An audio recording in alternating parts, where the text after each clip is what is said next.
Hello and welcome to EV Review Ireland. My name is Derek Reilly and today we're going to be talking about the electric Corsa, or the Corsa-e as it's called. If you like this video, I'd really appreciate if you hit the like button and also subscribe. So let's get stuck into it.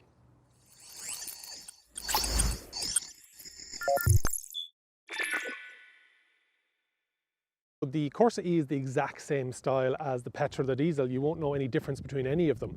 You'll even notice that there's a grille on the front of this car where technically it doesn't need it, but it does help with the cooling of the batteries.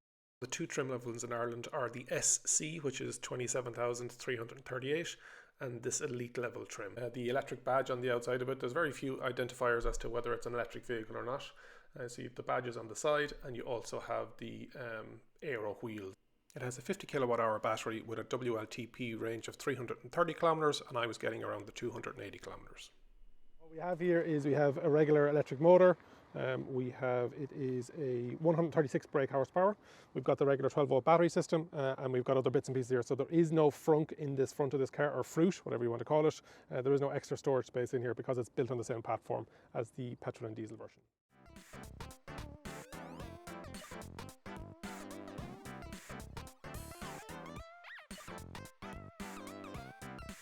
Boot in the Corsa-e is the exact same as the petrol and diesel version, but the only thing that you don't get in this is you don't get any space for a space saver or a spare wheel. Opel will give you this handy little carry case. It's actually just magnets that hold the lid on it, and you can see underneath the floor there is no extra capacity or a spare wheel or even a space saver.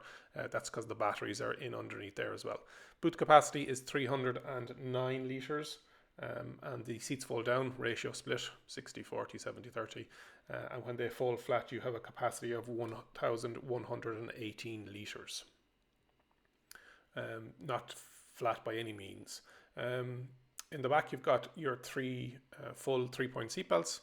So for 3 adults, you also have ISOFIX, 2 positions for it, and you will be able to access that ISOFIX for booster seats or car seats by just unzipping here and attaching in there.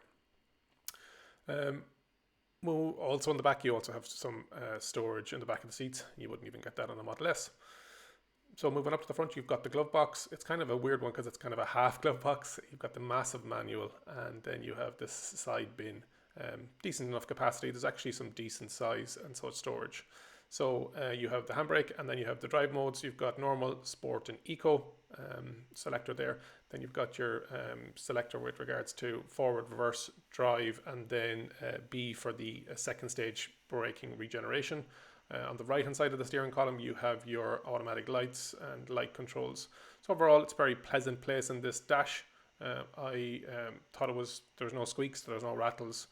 0 to 100 kilometers can be achieved in 8.1 seconds, and a really fast 0 to 50 in 2.8 seconds. So let's take it out on the road and see what it's like. This is the elite trim. There is only 2 trim levels in Ireland for the Corsa-e. This is the elite trim, so it's the top spec. It comes in at a price of 30,800 after all grants as of June 2020. Included in that is you also get LED matrix headlights, which offer full beam and not dazzle the driver that's oncoming. The cluster binnacle is a 7-inch display. And this is where you start to see the petrol and diesel cars starting to come in, and the same systems or same moulding being used. It's kind of like just a screen that's plonked into it, and there's like 2 plastic bits either side. So it kind of looks not like an afterthought, but you can tell this isn't a ground up EV. It is a petrol, a diesel, and a electric car. On that 7-inch display, it knows the speed limit of the road that you're on. You get to see your current speed limit. You can see the cruise controls. You can see the state of the battery, as in kilometers left. You'll get to see whether you're taking energy from the battery by pressing the accelerator, or if there's regen happening. So on the bottom of the screen, you'll see a little green, you're spending energy, and when you let off the foot off the throttle, you'll see blue, where there's regen happening and there's energy going back into the battery. Steering wheel, I actually love the feel of it. I think it's a good size. There's good thickness in it. It's a flat bottom round circular steering wheel. Left hand side instruments are the cruise control, so you can set the minimum, you can typical cruise control stuff, and you can control it from the steering wheel. Also on the right hand side you've got the voice assistant.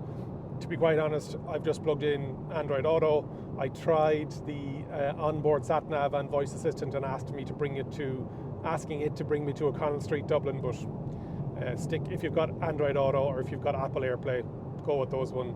The OEMs try sat nav and voice assistant, but it's not what they're good at. So on the right hand side you've got voice assistant, and you've got also telephone, you've got volume, and you've got your radio stuff as well, so volume up and down, and then the different channels. With Android Auto plugged in, you can use your Spotify, and you can go back to traditional AM FM radio.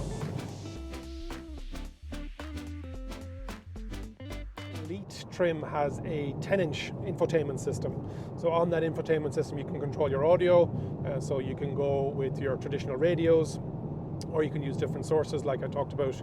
If you're using Android Auto, you can connect to your Spotify and you can use that as the audio source. Satellite navigation is built into this as well. If you want satellite navigation, it's got 2D and 3D street view. You've got your telephone function if you link it up Bluetooth to your phone that you're using. There's a nice feature where you can actually see the energy efficiency of the car, so statistics, flow and charge. There's the Android Auto or Apple CarPlay apps integration, and then there is a button with driving functions and vehicle settings. Nice screen, touch screen, full colour, decent size, very happy with it.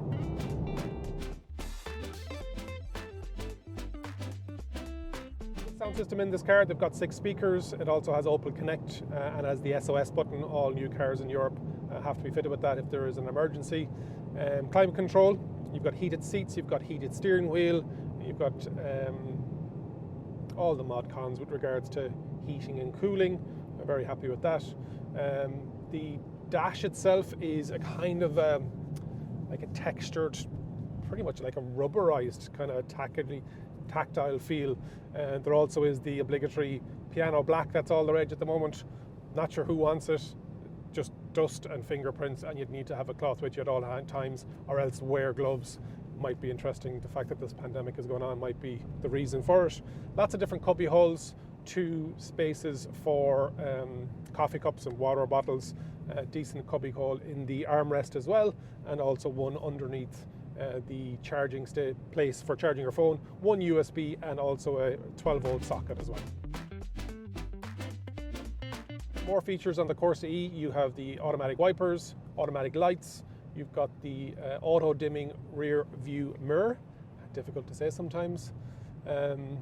There's a lot of features on this car, and I know you're going up against the Renault Zoe and you're going up against the likes of the sister car from the PSA group, the E208, but for features, this car is going to be hard beat. Now, some stuff that's missing from it, there isn't the one-pedal driving, which I really like across other electric vehicles. There isn't the automatic brake, so when you come to traffic lights, you have to have your foot on the brake. Now, the reason that they say they didn't include it is because it has to have it wired up to the brake lights, and anytime you take your foot off the accelerator, the brake light comes on. So instead of it when you press the brake light, other manufacturers get around that. I like one-pedal driving and I like the auto hold. Now, there is lane assistance, there is the parking function, so there are lots of features on here, but there are some that are missing. Passenger and driver seats are height adjustable, manually, not electric, and the steering wheel is, unlike the Leaf, adjustable rake and fully adjustable. The seats are trimmed in leather effect, which is an interesting term. They're not talking about it being plant-based or vegan or all that kind of stuff. They just say leather effect. So it's not full leather seats, it's just on the sides. Nice seats, really like them, and 3 full headrests in the back. It's a small city car, so I'm not sure if you're going to be getting an adult in the middle, but I'm 6'2". I've got a nice seating and driving position here at the moment. You wouldn't be fitting somebody 6'2" behind me in this car. But it's a small city car. It's not a big car. You're not expecting that. But everybody that we've talked to and showed to, it is going to be. It's a nice size. Comes with a 17-inch 5-spoke bi-colour black and grey aero wheels, all to do with aerodynamics. I like them. I personally do like them, and they're going to be very easy to clean because there isn't those little fiddly bits. Also, you've got a panoramic rear camera from reversing, and then it gives you the bird's eye view as well, which I like, which is the kind of a 360 when you are parking. So charging, it has the CCS combo charger, and you can see there AC and DC. And this is me with a ESP eCars obligatory broken handle charging. It will take 24 hours on a granny or 3-pin plug. If you've got a 7 kilowatt wall charger at home, it'll take 7.5 hours. It can charge up to 100 kilowatts. And you can see there it's taken in nearly 330 kilometers per hour. So I was really impressed with the speed at which it can take a charge. Overall, I really like the Corsa-e. I think it's great to see this size of a car on the Irish roads. It is a bit on the expensive side, but the spec is to a good standard. You will get a good bit of bang to your buck. Has tough competition with the Renault Zoe. It also has the E208 as well breathing down its neck. I'll be reviewing both of those cars over in the near future. But yeah, it's a good car. It's a solid car. It's firm suspension. The steering, I feel, is a good weight. It's coming in at 30,800 after all the incentives as of June 2020, and it's going to be a good addition to the EV range in Ireland. It's great to see more cars that are petrol, diesel and electric coming to the roads. What I'm looking forward to seeing is the price coming down to the price coming down to a place where it becomes more affordable to buy a new small electric car. So yeah, I'm pleasantly surprised with the Corsa-e. Could it be better in a couple of areas? Absolutely, but what car couldn't? So hopefully you enjoyed this review. If you can give it a thumbs up, if you can subscribe to the channel, I'd appreciate it. Leave a comment, let me know what your thoughts are, good or bad. I'm a big boy. And remember, if you think an EV is for you, leave it to me and I'll review. Thanks for watching.